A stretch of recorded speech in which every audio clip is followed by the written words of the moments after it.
Esta tarde se retomará segundo debate de proyecto de ley de fomento productivo. Comisión de Justicia culminó análisis de proyecto de ley de lucha contra la corrupción. Próxima semana aprobaría informe para segundo debate. Comisión Ocasional de Personas Desaparecidas prepara taller internacional para el análisis de esta problemática. Televisión Legislativa presenta TVL Noticias, emisión central, con Mariela Logroño.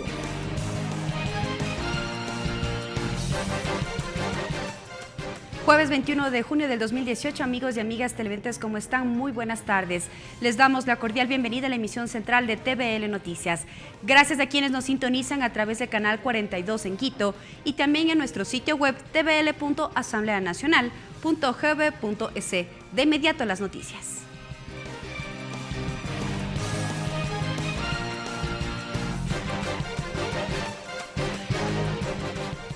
Esta tarde, a partir de las 14 horas, está prevista la continuación de la sesión de Pleno 523 para retomar el segundo debate del proyecto de ley de fomento productivo, urgente en materia económica. La discusión inició este martes y entre las observaciones formuladas, los legisladores advirtieron que no se puede dejar a la libre discrecionalidad del presidente de la República la revisión y o eliminación del impuesto a la salida de divisas. Asimismo, hubo propuestas orientadas a incluir una sección que reforme la Ley de Fomento y Desarrollo Agrícola, a fin de establecer disposiciones claras que aseguren una adecuada gestión del agro. De igual forma, que se considere la situación de los trabajadores de la salud, a quienes la Contraloría dispuso el reintegro de valores por concepto de horas extraordinarias y suplementarias por aspectos administrativos.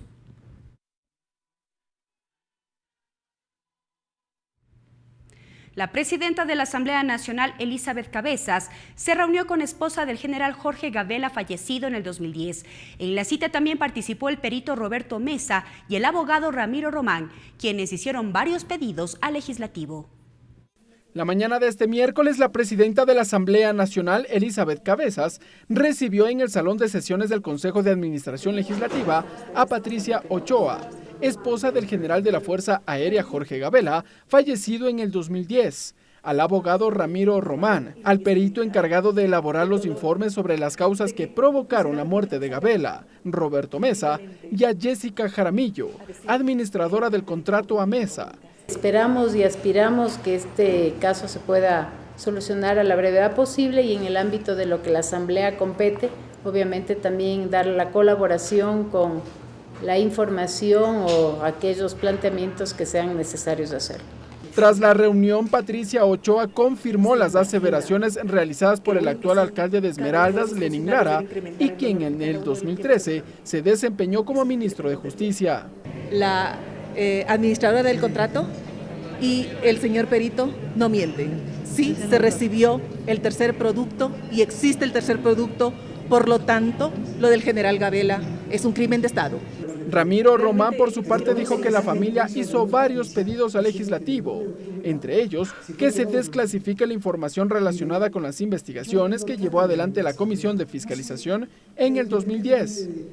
La desclasificación es de todo, no solamente de ciertas partes. Cuando estuvo vivo el general Jorge Gabela, compareció a la Asamblea. El presidente de la Asamblea fue el señor Fernando Cordero, cuando fue amenazado el general Gabela. El perito Roberto Mesa y Jessica Jaramillo prefirieron no pronunciarse, entre tanto que asambleístas, exintegrantes de Alianza País, esperan que este tema se ventile en el sistema judicial. Esperamos que se cumpla ese pedido o esa afirmación de parte de la Presidencia de la República con respecto a la desclasificación de la información. Según los familiares de Gabela, al menos 5 exlegisladores serían llamados a declarar. Ricardo Bravo, TVL Noticias. La Comisión de Fiscalización abocó conocimiento del trámite del pedido de juicio político en contra del superintendente de bancos, Cristian Cruz, bajo la causal de incumplimiento de funciones. La mesa legislativa tiene 15 días para el trámite de este proceso. Desde el próximo martes iniciará la etapa de sustanciación del trámite del juicio político en contra del superintendente de bancos, Cristian Cruz, Como primer punto consta la presentación de las pruebas de cargo por parte del interpelante del juicio, Raúl Tello. Entre los documentos que sustentan este pedido consta un informe de Contraloría del 2015 sobre un examen especial a la deuda del gobierno con el IES. No pago de la deuda del Estado con el IES, que tiene que ver fundamentalmente con los servicios de salud, fue determinada por la Contraloría General del Estado en el 2015 como una recomendación que debería de haber sido cumplida. Para este martes, como segundo punto, además consta la comparecencia como prueba testimonial de cargo a Pablo Celi, Contralor General del Estado subrogante, Richard Martínez, Ministro de Economía y Finanzas, Eliseo García, representante del Fondo de Cesantía Privado del Personal de la Función Judicial del Ecuador, Jorge Escala, representante de la Coordinadora en Defensa de la Seguridad Social del Guayas, Felipe Zúñiga, vocal del Consejo Directivo del IES, Marlon Tenecela, representante del Fondo de Cesantía del Magisterio Ecuatoriano. La titular de la Comisión de Fiscalización, María José Carrión, precisó los plazos que tiene la mesa para el trámite del juicio político. Un juicio político no tan voluminoso, porque de hecho se han entregado alrededor de 10 elementos probatorios. Ahora que se pidan, me imagino yo, unas 10 pruebas de oficio. No obstante, el legislador Raúl Tello dijo que se mantendrá expectante, pues el Consejo de Participación Ciudadana Transitorio también mantiene en la mira al superintendente de bancos. Cuando el Consejo de Participación Ciudadana inicia la evaluación a determinado funcionario, ahí recién la Asamblea despierta. El sustento de este pedido de juicio político se refiere a la falta de control de la Superintendencia de Bancos en lo relacionado a la gestión financiera del Instituto Ecuatoriano de Seguridad Social durante la presidencia de Richard Espinosa. Mariela Logroño, TVL Noticias. Esta mañana en la Asamblea Nacional se lleva a cabo el Foro Internacional de la Crisis a la Propuesta, el rol del Poder Legislativo en la creación de una política de defensa y seguridad. En la cita, la presidenta de la Asamblea Nacional, Elizabeth Cabezas, detalló los avances en la materia que hasta el momento registra la legislatura, como el análisis de las reformas a la Ley de Seguridad Pública y la creación de una comisión ocasional encargada de su tratamiento. En esa misma línea, Rosalía Arteaga, presidenta ejecutiva de Fundación Fidal, señaló que en el país no existe una adecuada política migratoria. Por ello, planteó que el Ecuador debe contar con una ley de frontera. Todos somos conscientes de que la seguridad y la defensa van de la mano a la inteligencia estratégica, pues los sistemas de inteligencia deben ser acompañados del desarrollo de una cultura de transparencia que rinda cuentas de su gestión de manera permanente. Además, desde el Poder Legislativo, tienen que emerger los mecanismos de control fijados por la ley y reglamentos que fortalezcan el sistema de rendición de cuentas e información hacia la ciudadanía. Se hace necesario que Ecuador tenga una ley de fronteras similar a la que tienen Colombia, a la que tiene Perú, a la que tiene Chile. Ley de fronteras, aquella que pueda dar un tratamiento adecuado, en donde podamos sembrar progreso, pertenencia, en donde podamos darle un futuro a nuestros jóvenes, porque allí está el semillero de la violencia, allí está el semillero de la desintegración. El mayor de policía Alejandro Salbumbide acudió a la Comisión Ocasional de Seguridad Fronteriza para explicar sobre el intercambio de chats con alias Guacho desde el 2017. Integrantes de la comisión anunciaron que iniciarán con la elaboración de las leyes que integrarán el Código de Seguridad. La comisión fue declarada reservada.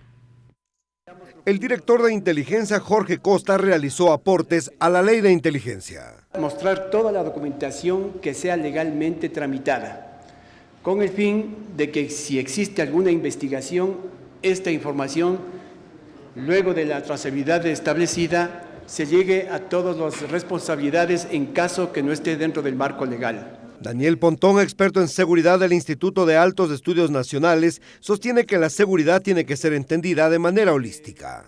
Realizar un poco la evaluación de cómo ha sido la historia de la legislación en materia de seguridad y cuáles son los vacíos que la actual Ley de Seguridad Pública del Estado presenta. Fernando Burbano manifestó que estas serán las últimas comparecencias y que desde la próxima sesión se empezará a trabajar en el código. Tenemos las líneas fuerzas, ¿no? Sería un código de 4 libros fundamentalmente, un libro de seguridad integral, un libro de defensa, un libro de seguridad pública y uno de inteligencia. creo que estaría en debate la incorporación de un libro de riesgos, pero ese pudiera ser el contenido y la estructura de este código. El mayor de policía Alejandro Saldumbide, quien habría intercambiado chats con alias Guacho, fue llamado a comparecer. Él recibió chats a través de su celular comunicados por parte del supuesto alias Guacho. Queremos saber de fuente directa, a pesar de que parece que ya viene presionado para no decir todo lo que tiene que decir. A la comisión también compareció el expresidente de la Asamblea Nacional, José Serrano, para efectuar preguntas al mayor Saldumbide. Clever Aranda, TVL Noticias. La Comisión de Justicia prevé aprobar el informe para segundo debate del proyecto de ley de lucha contra la corrupción la próxima semana. Este jueves la mesa culminó con el análisis de los aportes recibidos. Ricardo Bravo con información. ¿Qué tal? Buenas tardes. El incremento de las penas y los delitos contra la administración pública son algunos ejes de discusión dentro del proyecto de ley de lucha contra la corrupción. La Comisión de Justicia y Estructura del Estado empezó con la discusión definitiva del informe para segundo debate. Así lo indicó la presidenta de esta mesa legislativa, Marcela Aguiñaga. Me refiero básicamente a los temas de inhabilidad. Adicionalmente a esto, hay algunas reformas que insisten en aumentar las penas privativas de libertad en delitos contra la eficiencia de la administración pública. Sin embargo, de ello, lo que vemos es que algunas de esas propuestas no tienen una sustentación técnica metodológica que nos diga por qué de 10 años o de 5 años subimos a 20 o a 25. Cuando se debe recordar hoy en el Ecuador que en este país hoy existe la posibilidad jurídica de establecer acumulación de penas. La titular de la mesa legislativa explicó que algunos ejes de discusión ya están en vigencia toda vez que fueron aprobados tras la consulta popular del pasado 4 de febrero. En esa misma línea se pronunció la legisladora Encarnación Ducci.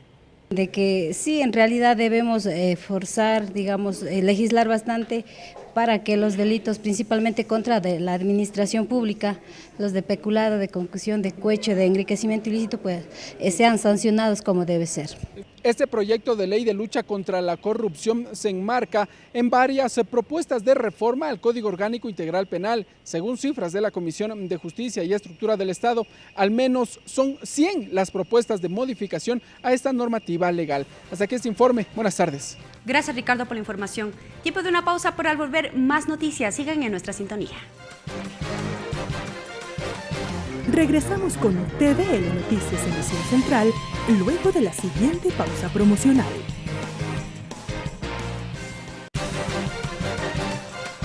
Continuamos con TVL Noticias Emisión Central. Continuamos con noticias legislativas. La Comisión Ocasional de Tránsito arrancó con la discusión del primer eje de reformas al proyecto de ley de tránsito y transporte terrestre. El asambleísta Marcelo Simbaña indicó que la propuesta se enmarca en los títulos habilitantes para la conducción. Por otro lado, los comisionados llegaron al acuerdo de que en el momento en el que se traten las sanciones por accidentes de tránsito, estas serán acordadas junto con la Comisión de Justicia y Estructura del Estado, que también trabaja en un proyecto de reformas al Código Orgánico Integral Penal relacionado con la materia de tránsito. Estuvimos debatiendo sobre el artículo 1 relacionado con los títulos habilitantes de licencias emitidas en el extranjero. Y obviamente la característica de temporalidad en el uso de las mismas en el Estado ecuatoriano. Entonces, obviamente la postura es de que para los ciudadanos extranjeros este título habilitante tiene que ser aceptado durante o mediante dure la visa, ¿no? La Comisión Ocasional de Personas Desaparecidas planifica el desarrollo de un taller internacional sobre esta problemática. Nuestra compañera Lorena Espinosa se encuentra en la mesa legislativa y nos cuenta los detalles. Adelante, Lorena. Gracias, buenas tardes. A pedido de un colectivo de personas desaparecidas en la Comisión Ocasional que trata estos temas, se plantea ya la elaboración de un taller internacional institucional para que se aborde este tipo de temáticas. Precisamente la propuesta fue del asambleísta Fernando Burbano, integrante de esta comisión ocasional. Asambleísta, coméntenos un poco cuál es el objetivo de este taller. Bueno, el objetivo es primero poner sobre el debate público el tema de desaparecidos, convocar a la academia, convocar a las organizaciones de desaparecidos, a la institucionalidad del Ecuador relacionada con esto, como es el sector de justicia y de derechos humanos, para que abordemos el tema, dejemos elementos de estudio, de análisis, que sirvan justamente para cuando cada vez que tratemos este tema tengamos elementos científicos, tengamos referentes de lo que se ha hecho en otros países y yo creo que este taller pudiera culminar armando una red de legisladores de diferentes países que tratemos sobre el tema de desaparecidos. Creo que eso es muy importante. Aquí lo que se ha dicho es que no derivará esto tal vez en un proyecto de ley, sino más bien lo que hará es sacar al debate esta problemática que se vive en Ecuador con las recomendaciones o experiencias de expertos internacionales.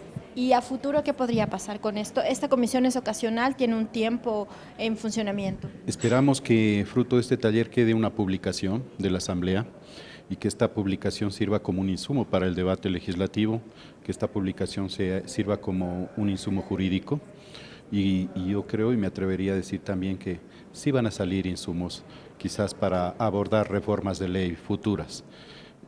Tenemos nosotros la tipificación del delito que ya está puesta en el CAL, esperamos que esta pase ya a justicia y se inicie el tratamiento, pero este sería un producto concreto, un aporte concreto que haría la comisión para que a futuro la Comisión de Justicia, los estudiantes de Derechos, los legisladores tengan puntos de referencia para abordar el tema de desaparecidos. ¿Cuándo se prevé que se realice este taller asambleísta? Bueno, hemos nombrado una subcomisión. Esta subcomisión tiene que entregar un informe, yo espero que en máximo en 15 días podemos tenerlo y organizar un taller nos llevará tiempo, un mes siquiera, porque siempre hay que invitar con anterioridad a los expositores y como sería de carácter internacional, entonces hay que asegurar su presencia también. Muchísimas gracias al asambleísta Fernando Urbano, que nos ha explicado los pormenores de este taller que se pretende realizar. Como él lo ha dicho, se ha conformado una subcomisión que le integran el asambleísta Fernando Urbano, el asambleísta Mauricio Zambrano y la asambleísta Gabriela Larreatigui. Ellos tendrán que presentar una propuesta a la mesa legislativa sobre todos los pormenores, ya sea temas, autofinanciamiento, la lista de los invitados y todo lo que concierne a la elaboración de este taller. Es lo que les podemos contar desde la Comisión Ocasional de Desaparecidos. Que tengan una buena tarde. Gracias, Lorena, por la información. La Comisión de los Derechos de los Trabajadores aprobó el informe para primer debate del proyecto de reformas a la Ley de Servicio Público. La iniciativa propone ampliar el horario de atención médica para los servidores públicos.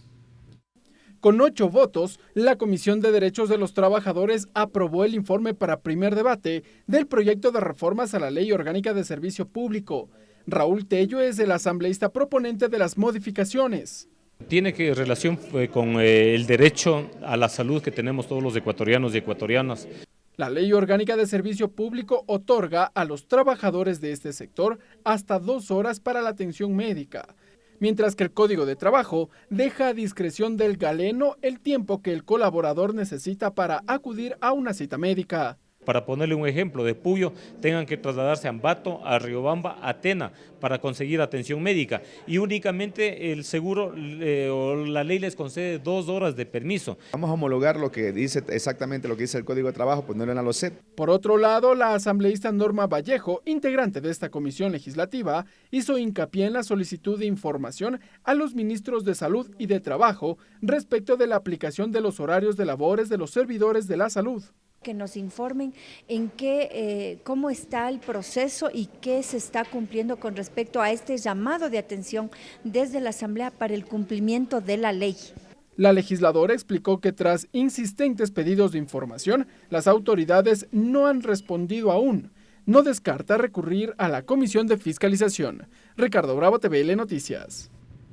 Representantes de varias organizaciones de jubilados esperan el pago de sus haberes. Los asambleístas de la Comisión Ocasional de Jubilados pedirán la comparecencia de los ministros de Trabajo, Salud y Educación para que entreguen las cifras de cuántos jubilados esperan sus pensiones.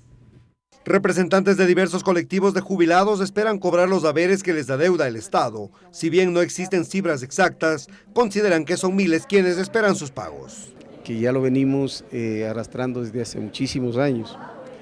el pago del incentivo jubilar a los docentes que nos jubilamos, a los servidores públicos que nos jubilamos desde el 2014, 2015, 2016.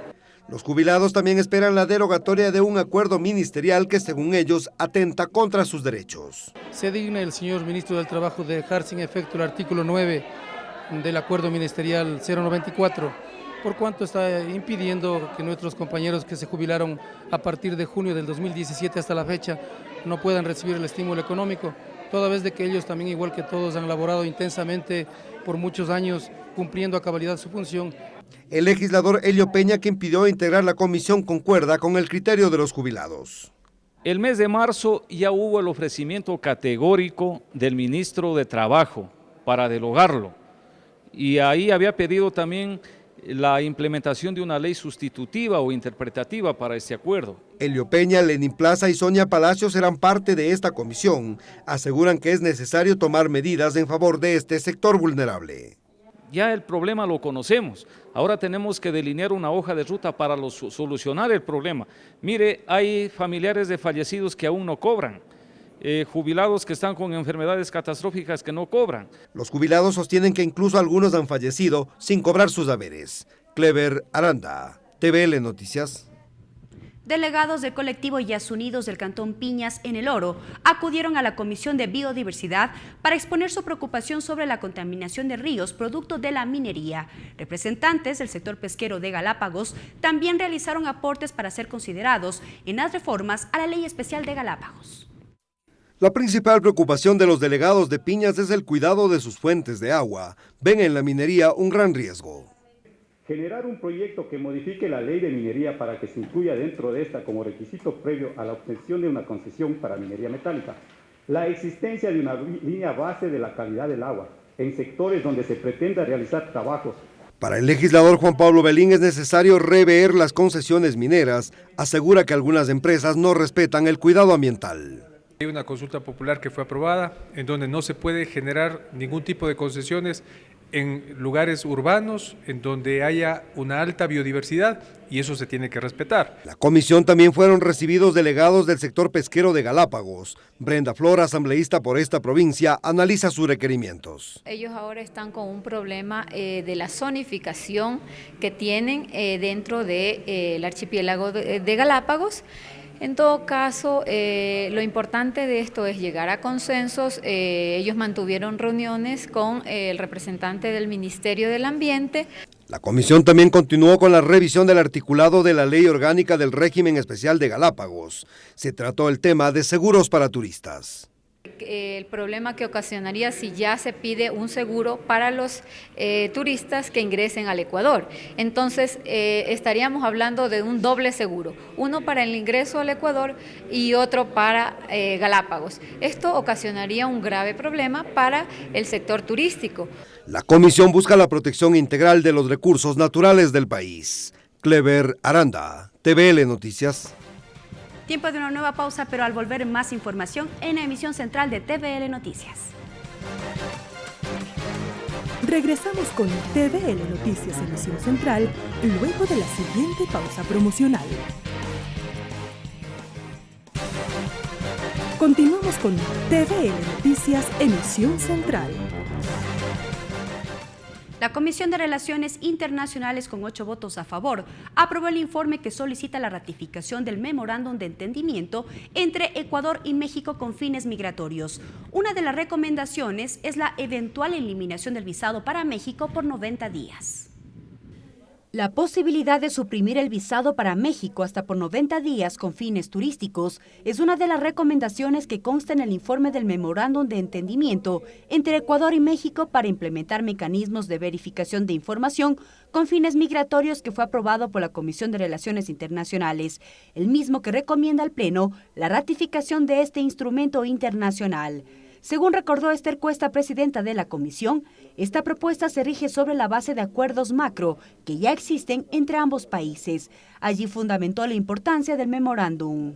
Parte de los acuerdos, de los compromisos que han llegado los gobiernos para que eventualmente México pueda eliminar la visa para ciudadanos ecuatorianos, lo cual permitirá un mayor intercambio comercial, de inversión, de turismo entre ambos países. El memorándum crea una plataforma de verificación migratoria para consultas que permitan contar con información y protección de los datos de los ecuatorianos en México y viceversa. Según el integrante de la mesa legislativa, Fernando Flores, se garantizará una migración ordenada y segura.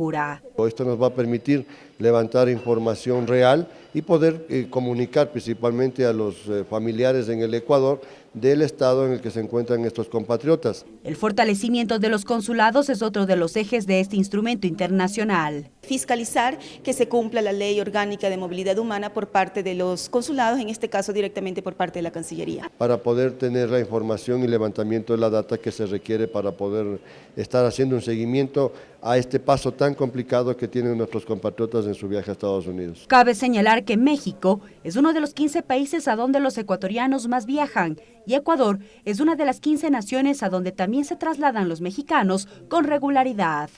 Mariela Logroño, TVL Noticias. El exalcalde de Caracas, Antonio Ledesma, acudió a la Asamblea Nacional por invitación de asambleístas del Partido Social Cristiano para hablar sobre la situación de Venezuela. Ledesma denuncia que en su país existe una crisis humanitaria y falta de democracia. En Venezuela mueren diariamente niños por hambre, por desnutrición, mueren seres humanos, mujeres como ustedes, porque no tienen acceso a servicios de salud. En Venezuela tenemos un pueblo sufriendo el alto costo de la vida porque tenemos, además de escasez de alimentos, la inflación más alta del mundo, el salario más paupérrimo del mundo, un salario que con el aumento que se anunció ayer por parte del dictador no alcanza a $2 mensuales. Esa es la tragedia en un país donde no hay democracia, sino una dictadura que ha pulverizado el Estado de Derecho, que ha liquidado el principio de separación de poderes. Agenda legislativa. La agenda de actividades para esta tarde a las 14 horas, continuación de la sesión 523 del Pleno de la Asamblea Nacional, para el segundo debate del proyecto de ley orgánica para el fomento productivo, atracción de inversiones, generación de empleo y estabilidad y equilibrio fiscal. Salón Nela Martínez, planta baja del Palacio Legislativo en la Asamblea Nacional. Y así llegamos a la parte final de la emisión central de TVL Noticias. Sigan en sintonía de la televisión legislativa. Buenas tardes. Televisión Legislativa presentó TVL Noticias, emisión central.